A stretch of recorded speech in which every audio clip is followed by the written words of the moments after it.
Hi, I'm John Hornick. Welcome to Lesson 35 of Chef's Apprentice, Learning to Cook Like a Pro, one small plate at a time. This lesson is salmon poached in red miso. This delicious small salmon dish is a great application of the complexity and versatility of miso. Here you will make a miso and dashi-based poaching liquid in which the salmon will poach in the oven. There's not much difference between the braising you did in ramekins or cocottes in earlier dishes and the poaching of this dish. Both techniques involve cooking meat in a liquid at low temperature. The difference is that pork, beef, and chicken take longer to cook at low temperature, and therefore the process is called braising. Fish takes less time, so the process is called poaching. For this preparation, you will also immerse the cocottes or ramekins in a water bath, which keeps the temperature lower and uniform around the dishes. Miso is also salty, so extra salt probably will not be needed, so therefore normal seasoning is not a step in this preparation.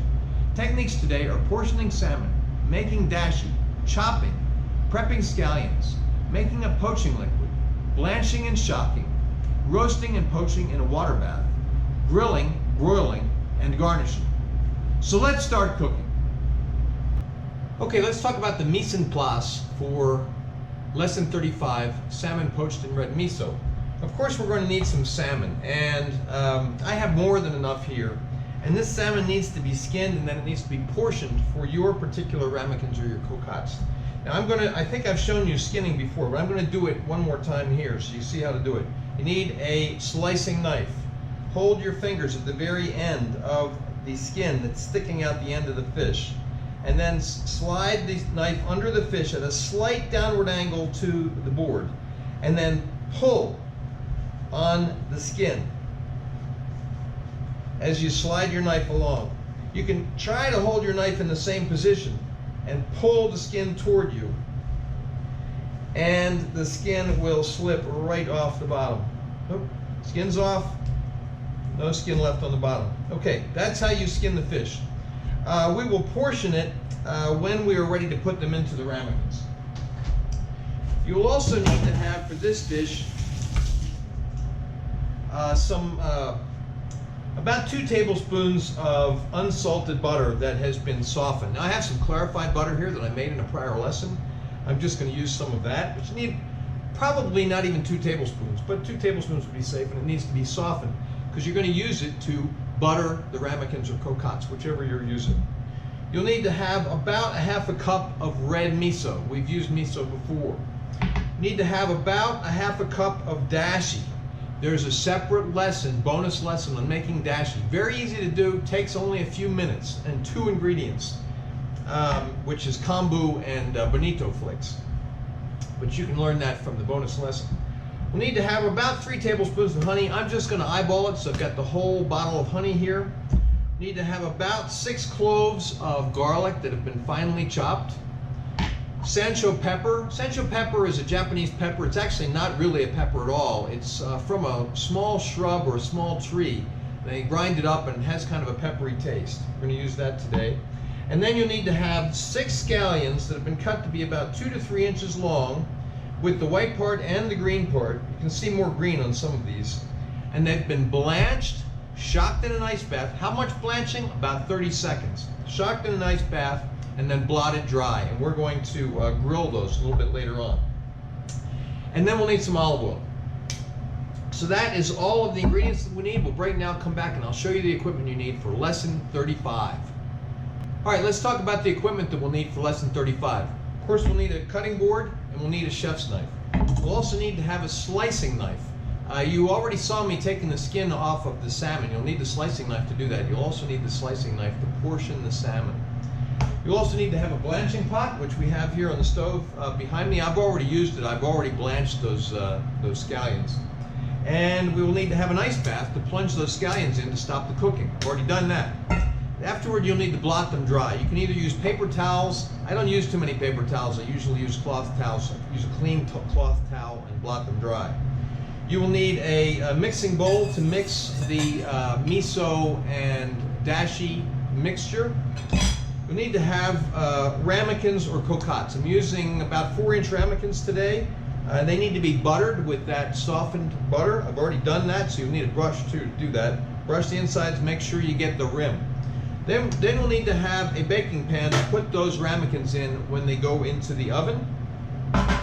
We need to have a skillet or a wok to char or to grill the scallions. I'm going to use a small wok. I think it's a great way to do it because you get heat spots that chars it in certain spots and not in others, and it provides a nice look. And then finally, we'll need to have a warm underplate. Remember, we learned this in earlier lessons. If you bring a hot cocotte or ramekin out of the oven, you put it down on a cold plate, that cold plate may crack.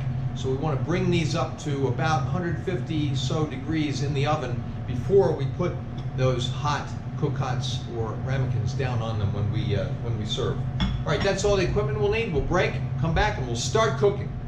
Okay, the first step is to preheat the oven to 350 degrees. I'm going to do that.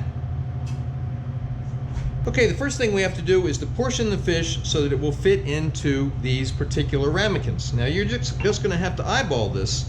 And I'm making 5 today, so I need to get 5 pieces out of this piece of fish, okay? So I figure that if we cut here, here, here, and here, we will have about the right size. So I cut it across, but you see this piece of fish is too big to fit into this ramekin, so we were going to need to trim it. Now, the fish is thicker at the top of the fish than it is down where the belly of the fish would have been, so we're going to cut off the belly area so that this will fit into the ramekin. Now you might say, well, what's going to happen to the rest of it?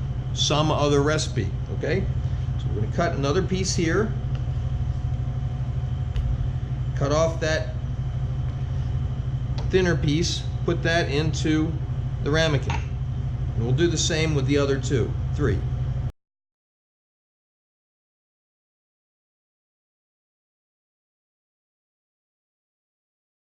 Okay, next step is to mix the poaching liquid. Now I have here the miso.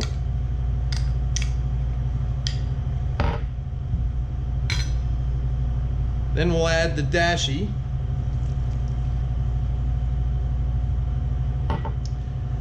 Then we will add the honey. Remember, it's about 3 tablespoons of honey. We're going to eyeball that.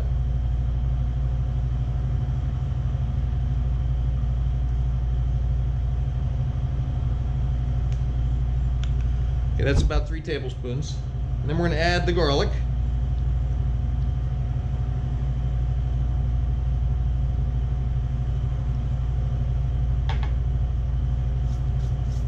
And then we're going to mix it up.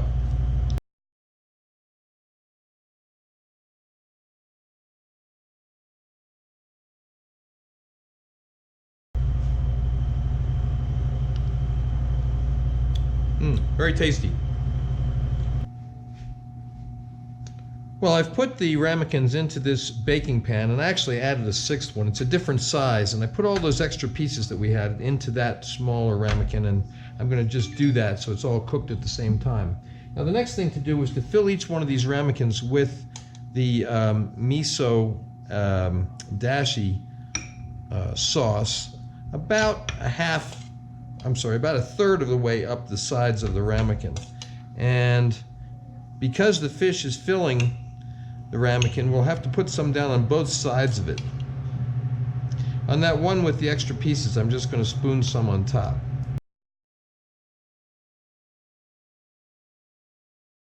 Okay, next step is to add water to the baking pan. We want the water to come about halfway up the sides of the ramekins.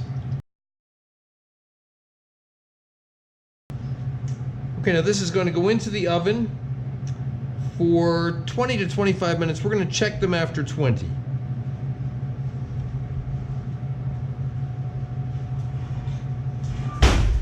Now while the salmon is poaching in the oven, we are going to grill the scallions. Put a little bit of olive oil in the pan. In this case we're using wok. We want to get that oil pretty hot so it's just starting to smoke.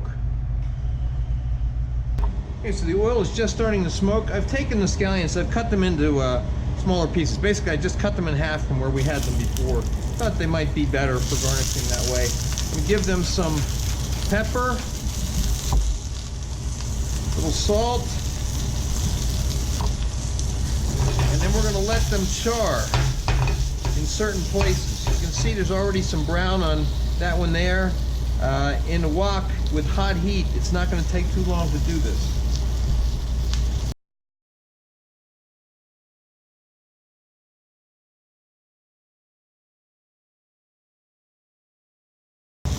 Okay, that's it. Heat off. We're going to keep these in a warm place until we're ready to plate up. Okay, it's been 20 minutes. Let's pull them out of the oven.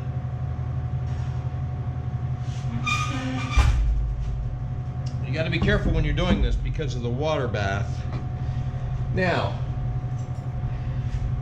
let's see what they look like. This one, they don't really look like they're finished yet. I'm going to put them in for 5 more minutes and we'll check them again.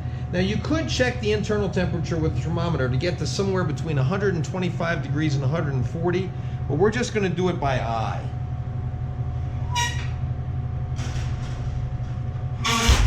Five-minute timer went off. Let's check them again.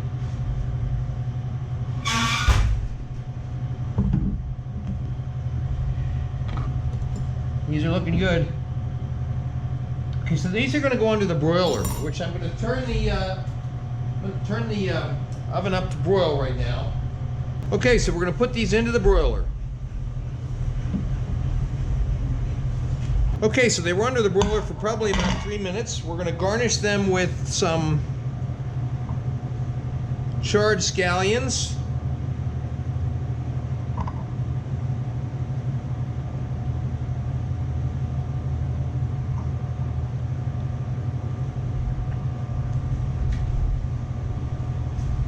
And then a little Sansho pepper.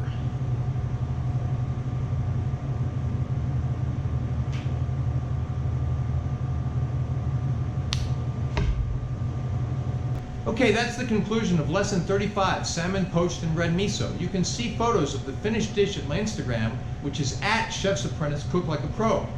Next up is seared scallops marinated in red miso with sauteed chestnuts. Please remember to subscribe to my channel, and thanks for watching.